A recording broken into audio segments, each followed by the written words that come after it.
যাই হোক, এখন সংগ্রামের ঢং নিয়ে কথা বলি। আপনারা অনেকে বলেন যে সংগ্রামে নাকি অনেক ঢং করে। আসলেই আমার মেয়ে ছোটবেলা থেকে অনেক বেশি ঢং করে। এই যে শাড়ি পরে শুট করার জন্য ও এক একটা পোস্ট দিছে, এই সবগুলো পোস্ট কিন্তু ওর নিজের, মানে আমি কোনোগুলাই শিখাই দেই নাই।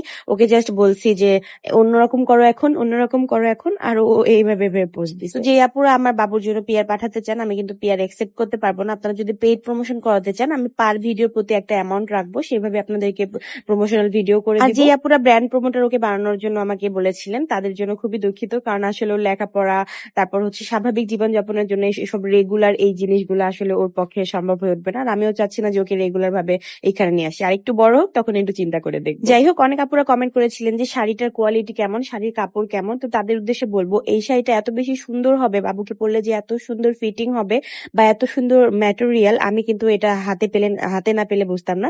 তো আমি আপনাদেরকে বলবো, যাদের যাদের আপনাদের এই শাড়িটা পছন্দ হয়েছে, অনেক সুন্দর সুন্দর কালার আছে। আমি এই শাড়িটা নিয়েছিলাম এই ফেসবুক পেজ থেকে, আপনারা কিন্তু চাইলে নিয়ে নিতে পারেন। পেজটি আমি ক্যাপশনে মেনশন করে রাখবো। হাই, তো আজকের মতন ভিডিও শেষ।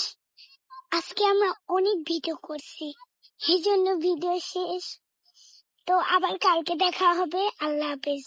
দেখেন, আমি জাস্ট ওকে রেখে সামনের দিকে হাঁটতেছিলাম আর ও ফোন হাতে নিয়ে ভিডিওটা ক্লোজ করে দিল। তো আমিও ভিডিওটা শেষ করে দিচ্ছি। সবাই ভালো থাকবেন, সুস্থ থাকবেন। আল্লাহ হাফেজ।